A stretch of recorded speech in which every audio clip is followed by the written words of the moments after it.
రాముల వారు తన సైన్యాధిపతులతో కూర్చొని మాట్లాడుతుంటే వాళ్ళు చెప్పిండ్రు, సార్ మన సైడ్ ధర్మం ఉన్నది, ఎటు చేసి మనం గెలవాలి, మరి రాక్షసులు పెద్దగా ఉన్నాయి, మన సైన్యం ఏమో కోతులైపోయినాయి,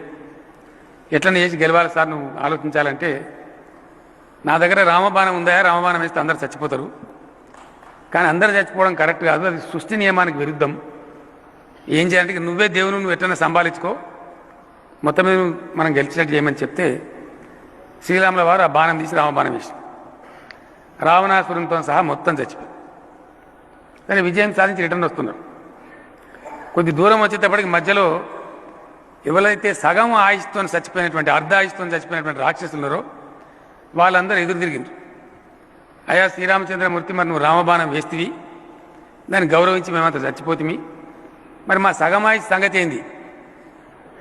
ఏం పర్వాలేదు, కలియుగంలో మీరు ఊరుకో నలుగురు చొప్పున కొట్టి మందిని మీక్కొని తినండి, ఇక వీళ్ళంతా గా బాబత్ కాదు.